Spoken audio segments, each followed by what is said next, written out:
नमस्कार। आकाशवाणी जयपुर अजमेर से प्रस्तुत हैं प्रादेशिक समाचार।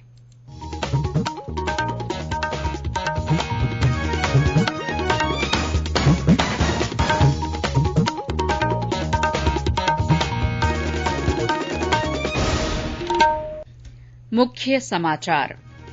प्रदेश में एक बार फिर कोविड रोगियों की संख्या में बढ़ोतरी, आज 17 मामले सामने आए। स्वास्थ्य मंत्रालय की ओर से भारत आने वाले विदेशी यात्रियों के लिए जारी नए दिशा निर्देश आज से लागू। प्रधानमंत्री नरेंद्र मोदी ने रिजर्व बैंक की 2 ग्राहक संबंधी खुदरा प्रत्यक्ष और एकीकृत बैंकिंग लोकपाल योजनाओं की शुरुआत की। बच्चों में निमोनिया की रोकथाम के लिए चिकित्सा विभाग की ओर से आज से सांस अभियान शुरू। और केंद्र प्रायोजित शहरी विकास योजनाओं का जायजा लेने सांसदों का दल कल जयपुर आएगा।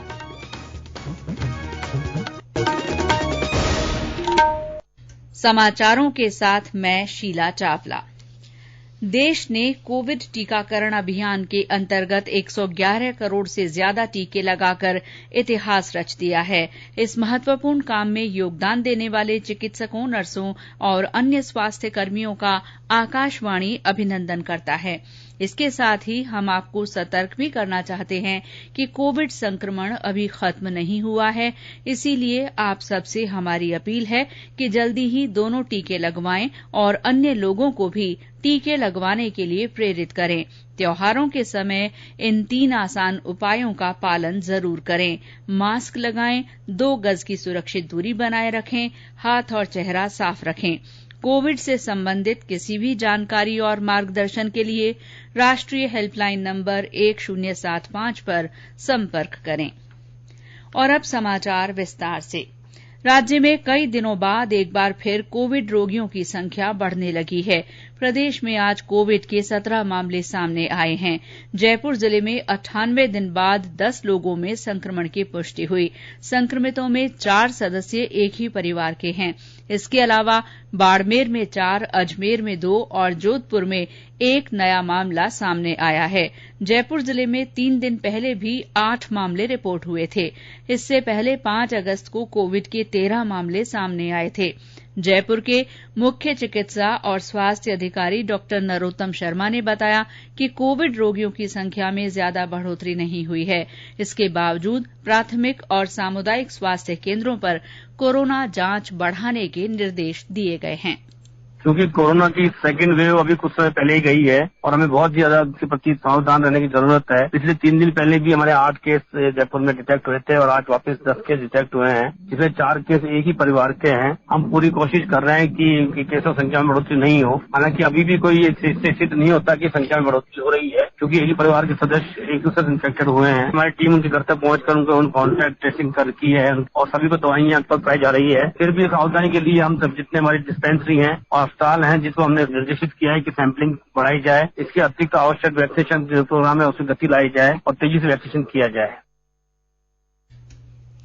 इस बीच राज्य में सक्रिय रोगियों की संख्या भी बढ़ गई है। अभी प्रदेश के 9 जिलों में सक्रिय रोगी हैं, जबकि 24 जिले कोविड मुक्त हैं। सबसे ज्यादा 27 रोगी जयपुर जिले में हैं। स्वास्थ्य मंत्रालय ने भारत आने वाले विदेशी यात्रियों के लिए नए दिशा निर्देश जारी किए हैं, जो आज से लागू हो गए हैं। नए दिशा निर्देशों के अनुसार सभी यात्रियों को निर्धारित यात्रा से पहले ऑनलाइन एयर सुविधा पोर्टल www.newdelhiairport.in पर स्वघोषणा पत्र भरना होगा। उन्हें कोविड की नेगेटिव RT-PCR रिपोर्ट भी पोर्टल पर डालनी होगी। प्रधानमंत्री नरेंद्र मोदी ने आज वीडियो कॉन्फ्रेंस के माध्यम से भारतीय रिजर्व बैंक की ग्राहकों से संबंधित खुदरा प्रत्यक्ष और एकीकृत बैंकिंग लोकपाल योजनाओं की शुरुआत की। प्रधानमंत्री ने कार्यक्रम को संबोधित करते हुए कहा कि इन योजनाओं का उद्देश्य आम लोगों को ज्यादा से ज्यादा सुविधा उपलब्ध करवाना है। उन्होंने कहा कि क्रेडिट योजना के अंतर्गत 2,90,000 करोड़ रुपए का ऋण दिए जाने की व्यवस्था की गई है। इससे 1,25,00,000 कारोबारी अपने व्यापार को और मजबूत कर पाए हैं। इनसे देश में निवेश की संभावना बढ़ेगी और निवेशकों के लिए जमा पूंजी बाजार से राशि उपलब्ध कराना आसान और सुरक्षित हो जाएगा। उन्होंने कहा कि खुदरा प्रत्यक्ष योजना के माध्यम से छोटे निवेशकों को सरकारी प्रतिभूतियों में निवेश करना आसान हो जाएगा। इसी तरह एकीकृत लोकपाल योजना एक राष्ट्र एक लोकपाल का सिद्धांत वास्तविक रूप ले चुका है। उन्होंने कहा कि इससे बैंक ग्राहकों की सभी शिकायतों का बिना किसी परेशानी के समय पर समाधान हो जाएगा। प्रधानमंत्री ने कहा कि बीते 7 सालों में फंसे हुए कर्जों की पारदर्शिता के साथ पहचान की गई तथा समाधान और वसूली पर ध्यान दिया गया। उन्होंने कहा कि बैंकिंग क्षेत्र में पिछले कुछ सालों में वित्तीय सेक्टर में समावेश से लेकर तकनीकी एकीकरण और दूसरे सुधार किए गए हैं। भारतीय जनता पार्टी के राष्ट्रीय महामंत्री और प्रदेश प्रभारी अरुण सिंह ने आज जयपुर एयरपोर्ट पर पत्रकारों से बातचीत में कहा कि राजस्थान सरकार पेट्रोल और डीजल पर वैट नहीं घटा रही है। भाजपा शासित राज्यों ने पेट्रोल और डीजल पर वैट घटा दिया है। उन्होंने कहा कि प्रदेश में पेट्रोल और डीजल की बढ़ती कीमतों से आम जन परेशान है। राजस्थान में कुल मिला के कांग्रेस जो है अब वो कन्विंस करने में लगे हैं कि राजस्थान में सब कुछ अच्छा है और जनता को भी धोखा देने का काम गहलोत सरकार कर रही है। देश भर में जब भारतीय जनता पार्टी की जहाँ सरकारें हैं उन्होंने वैट घटाने का काम किया डीजल और पेट्रोल पे, आखिर राजस्थान में वैट क्यों नहीं घटा रही है? केंद्र सरकार ने तो 10 रुपए 5 रुपए दाम घटाने का काम किया है, लेकिन राजस्थान में गहलोत सरकार जो है वह आम जनता को राहत देना ही नहीं चाहती, वैट का 1 पैसा भी नहीं घटा रही है और उसके कारण राजस्थान बहुत महंगाई बढ़ रही है। ये समाचार आकाशवाणी जयपुर अजमेर से प्रसारित किए जा रहे हैं। समाचार अभी और भी हैं, लेकिन पहले ये संदेश। चलो मिलकर एक शुरुआत करें, चलो एक फैसला आज करें, मास्क नहीं तो टोकेंगे, कोरोना को रोकेंगे, चलो एक इरादा करते हैं, चलो कुछ वादा करते हैं, मास्क नहीं तो टोकेंगे, कोरोना को रोकेंगे। समाचारों में आपका फिर स्वागत है।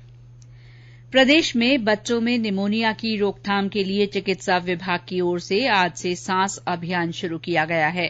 28 नवंबर तक चलने वाले इस अभियान का मुख्य उद्देश्य समुदाय में जागरूकता पैदा करना, देखभाल करने वाले को निमोनिया की पहचान करने में सक्षम बनाना और स्वास्थ्य कार्यकर्ताओं के माध्यम से निमोनिया के मिथकों और धारणाओं के बारे में व्यवहार में बदलाव लाना है।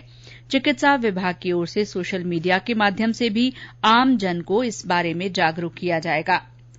केंद्र सरकार के सहयोग से राज्य में चल रही शहरी विकास योजनाओं का जायजा लेने के लिए सांसदों का एक दल कल जयपुर दौरे पर आ रहा है। 30 सदस्यीय दल का नेतृत्व सांसद जगदम्बिका पाल कर रहे हैं। जयपुर सांसद रामचरण बोहरा ने आकाशवाणी को बताया कि ये दल शहरी विकास योजनाओं, स्मार्ट सिटी मिशन, स्वच्छ भारत, अमृत योजना, प्रधानमंत्री आवास योजना और मेट्रो रेल जैसी परियोजनाओं की प्रगति की समीक्षा करेगा। ये दल इन परियोजनाओं की मौके पर निरीक्षण करेगा। उन्होंने बताया कि समीक्षा बैठक में इन योजनाओं से जुड़े राज्य सरकार के नोडल और उच्च अधिकारी शामिल रहेंगे।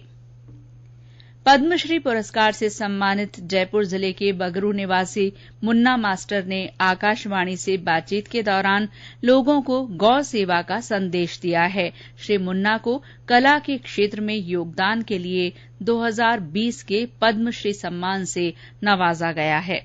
पद्मश्री पुरस्कार मिलने पर मुझे बहुत बड़ी खुशी है और सबसे बड़ी खुशी तो इस बात की है कि भारत सरकार ने और हमारे माननीय प्रधानमंत्री श्री नरेंद्र मोदी ने ऐसे लोगों का चयन किया जो धरातल से जुड़े हुए हैं। पुरस्कार देकर के उनको गौरवान्वित किया, उनका उत्साह बढ़ाया, उनका मनोबल बढ़ाया और हमारे जो राजस्थान प्रदेश के सभी जो युवा पीढ़ी है उनसे मैं ये संदेश देना चाहता हूँ कि सेवा का फल सबसे श्रेष्ठ होता है और उसमें से सेवा सबसे बड़ी सेवा है गौ माता की सेवा। और मेरा आप सभी से यही आग्रह है कि गौ सेवा से आप सब जुड़ जाएं, जिससे कि गोवंश का रक्षण हो और गौ सेवा यदि आप करेंगे तो आपको मनोवांछित फल निश्चित रूप से मिलेगा, ये मेरा मानना है।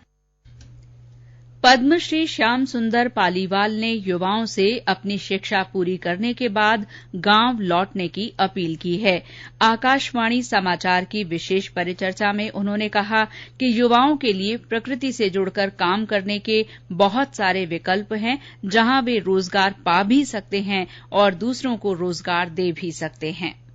स्वस्थ जीवन जीना है तो फिर हमें प्राकृतिक खेती, हमें जैविक खेती की तरफ जाना पड़ेगा और प्रकृति के साथ जिए, प्राकृतिक रोजगार के साथ जिए। हम अपनी खेती को हम शिक्षा पाकर एग्रीकल्चर, हॉर्टिकल्चर, पशुपालन में डिग्रियां लेकर पशुपालन करेगा तो उसके घर में दूध होगा, दही होगा, घी होगा, कुपोषण मिटेगा और हर व्यक्ति के हाथ में रोजगार आएगा। जैसे गांव का किसान, हर एक व्यक्ति को इसी माध्यम से रोजगार दिया जा सके। पढ़ लिख कर अपने पारंपरिक स्रोतों की तरफ, पारंपरिक खेती, पारंपरिक व्यवसायों की तरफ वापस जाएंगे। गांव में भी कोई काम के अवसर ढूंढने चाहिए और वहां के लोगों को इसका रोजगार देना।